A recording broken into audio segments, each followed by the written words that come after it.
आज हम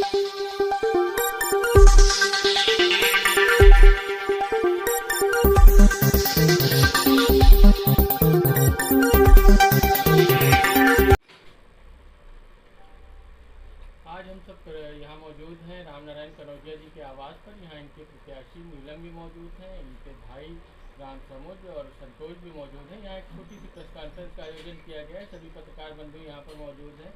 नौशाद खान है, वहीद अब्बास नकवी है, एजाज रिजवी है, मंजर सरनानी है, हमाद सिद्दीकी हैं। इन सब के साथ आज एक छोटी सी प्रेस कॉन्फ्रेंस रामनारायण कनौजिया जी करेंगे। कनौजिया जी, कैसा चल रहा है चुनाव? चुनाव हमारा अच्छा चल रहा है। प्रचार कैसा है? जहाँ जा रहे हैं किस तरह से लोग रिस्पांस कर रहे हैं आपको? जहाँ भी जा रहे हैं अच्छा रिस्पांस मिल रहा है।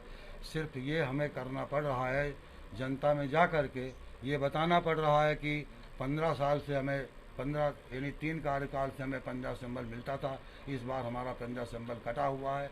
हम जनता के मन से पंजे की फीलिंग निकाल रहे हैं और अच्छा रिस्पांस मिल रहा है और जनता का स्नेह, जनता के प्यार की मोहर इस बार फिर से लगेगी।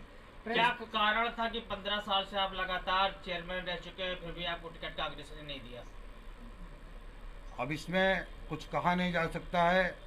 15 साल से मैं कांग्रेस में नहीं हूँ। मैं 1965 से कांग्रेस में हूँ, जब मेरी उम्र 15 साल की थी। आज मैं 73 साल का हो गया और बूढ़ा हो गया। कुछ लोगों के कहने पर, भड़काने के बाद में हमारा सिंबल कटवा दिया गया। 3 दिन पहले हमारा सिंबल हुआ था और ये आप समझ लीजिए कि कुछ लोगों के कहने पे हमारा सिंबल काट दिया गया। सिंबल काटने पर कुछ असर पड़ रहा है? सिंबल काटने पे कुछ तो असर पड़ेगा ही, ये मैं नहीं कह सकता। लेकिन जो जनता का प्यार है, जो जनता का आशीर्वाद है, जो 15 साल में हमने जनता के अंदर छवि बना रखी है, आज वही हमारे काम आ रही है। जनता का हमने हमेशा सम्मान रखा है। जनता के साथ हमने सलीका के साथ हमेशा पेश आए हैं। अगर हमारी कभी जनता कोई नाराज़ भी हुई है तो हमने अच्छे शब्दों में उनका स्वागत करते हुए हमने उनको समझाया है। आज उसी का हमें लाभ मिल रहा है कि रामनारायण के से अच्छा कैंडिडेट कोई नहीं है। 3 बार लगातार आप चेयरमैन रहे, कुछ विकास कार्य के बारे में बताइए, क्या क्या किया था अपने पीरियड में आपने? सीमित संसाधन और सीमित धन प्राप्ति के अनुसार हमने जो भी कार्य किए हैं, नाली है, सड़क है, खड़ंजा है, बिजली के खंभे हैं, सफाई, पानी, बिजली की सारी व्यवस्थाएं हुई हैं और पानी के ट्यूबवेल लगवाए हैं, पाइपलाइन भी डाली गई हैं सीमित संसाधन पे। और हमारे पास इतनी ज़मीन पहले उपलब्ध नहीं थी कि हम सार्वजनिक शौचालय वगैरह बनवाते। अब शौचालय वगैरह बनवाने के लिए या उसके लिए जन सुविधाओं के लिए जो है, अब सीमित ज़मीन हमारे पास, बहुत सी ज़मीन अब शामिल हो गई है। 3 बार से आप जो है चेयरमैन रहे हैं और यहाँ सन 62 या 67 से सैयद बशीर नकवी के टाइम से एक टंकी बनी हुई है जो बड़ी जर्जर अवस्था में रही। आपने भी तीन बार जो है कमान संभाली, लेकिन इसके बारे में ऐसा कोई क्या कदम क्यों नहीं उठाया गया कि टंकी, क्योंकि खतरेलू है, इससे पुनर्निर्माण हो सकता है? देखिए, बस स्टेशन तिराहे से जो रास्ता टंकी के लिए जाता है, ओवरहेड टैंक के लिए, सिर्फ यही एकमात्र रास्ता है शटरिंग वगैरह सामान देने का, मशीनरी जाने के लिए। बाकी पूरे कस्बे में ऊपर की एरिया में टंकी बनाने के लिए कोई भी जगह अगर फ्री में देता है तो वहाँ टंकी का निर्माण नहीं हो पाएगा। इसलिए अब हम जानते हैं कि अब टंकी जर्जर हो चुकी है, लेकिन उस समय के कार्यकाल की बनी, वसीम नकवी के ज़माने की अच्छे मटेरियल से बनी हुई थी कि इतने भूकंप आए लेकिन आज तक उस पर जर्फ नहीं आया है। टंकी जर्जर हो चुकी है। मैं ये वादा करता हूँ, चुनाव जीतने के बाद में मैं आता हूँ तो उस टंकी का पुनर्निर्माण होगा अथवा फिर से उसका जीर्णोद्धार, अच्छा खासा जीर्णोद्धार करवाएंगे। ये पानी की टंकी पे आपने एक होटल लगवाया है, ये जनता के कहने पे आपने लगवाया है, इससे क्या फायदा है जनता को? नहीं, जनता के कहने पर नहीं लगवाया है। हम इसलिए लगवाए हैं कि रात रात को हमारी माताएं, हमारी बहनें जागा करती थी पानी कब आएगा, आया कि नहीं आया, आया कि नहीं आया। खास करके जाड़े के मौसम में वो परेशान होती थी। मर्द बेचारे क्या होते कह देते, बेटी पानी का ध्यान रखना, ओ पानी का ध्यान रखना, और सो गई बेचारी, तो पानी नहीं मिलती थी। हमारे दिमाग में बात आई कि एक होटल लगवा देते हैं कि जिससे बचेगा तो संकेत मिलेगा 2 सायरन पर हमारे जमाने में था कि 2 सायरन में ऊपर का पानी खुलता था और 1 सायरन पर नीचे का पानी खुलता था। अगर हम अध्यक्ष जी जीतते हैं तो स्वास्थ्य और शिक्षा पे कैसे काम करेंगे? स्वास्थ्य शिक्षा पे आबादी के अंदर का जो महिला अस्पताल है वो जर्जर दिखाया गया है और उसे मतलब बंद कर दिया है, ध्वस्तीकरण का आदेश भी हो चुका है। हम आने के बाद में और भी अच्छी ज़मीन जो कोई मिलेगी उनके मानक के अनुसार ज़मीन दे करके दूसरे अस्पताल के बनवाने के लिए पत्र लिखेंगे और विभागीय अधिकारियों से संपर्क करेंगे। विद्यालय तो है, शिक्षक नहीं है, इस पे कैसे काम करेंगे?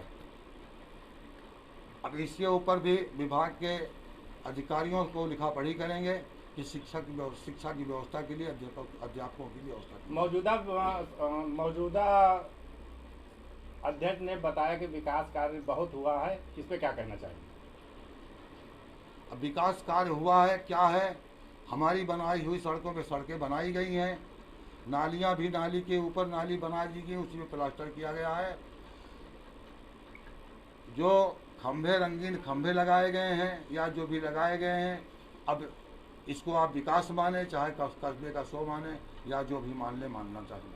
ये परिसीमन बढ़ा हुआ है, कैसे मतलब देख रहे हैं कि जहाँ बीच से काट दिया गया है, कुछ जगहों को जोड़ा गया है, इस पे क्या कहना चाहेंगे? कहना ये सीमा विस्तार के बारे में क्या कहना? सीमा विस्तार के बारे में ये बताना चाहते हैं कि अभी तक प्रॉपर जायज़ का जो था वो हिंदू मुस्लिम का रेशियो में 60 और 40 का या 55-45 का था। अब ये सीमा विस्तार करके इस प्रकार से सीमा विस्तार किया गया है कि दोनों का आकलन लगभग बराबर हो रहा है।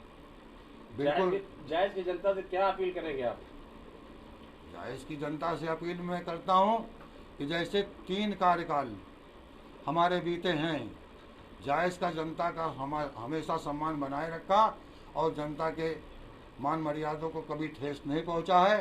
काम तो होता ही रहेगा, चाहे अमीर हो, गरीब हो, सेठ हो, कोई भी हो, सबका काम होता रहेगा। किसी के काम में कोई व्यवस्था की बाधा नहीं आएगी। हम सबका सम्मान करेंगे, सबका कार्य करेंगे। आपका चुनावी एजेंडा क्या है आखिर?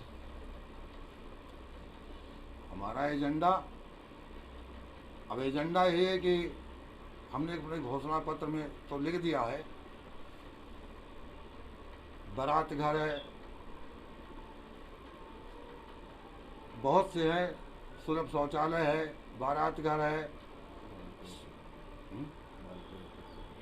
बालिका इंटर कॉलेज है, बहुत सी योजनाएं हैं जो दिमाग में भी भरी हैं। लोग चुनाव में कुछ थोड़ा सा डिस्टर्ब होने जीतने के बाद कौन सा काम पहले कराएंगे आप? जीतने के बाद में नगर में जो पाइपलाइन लगभग 7-8 फीट नीचे चली गई है, पूरे कस्बे में नई पाइपलाइन पड़ेगी और नए ट्यूबवेलों का निर्माण होगा।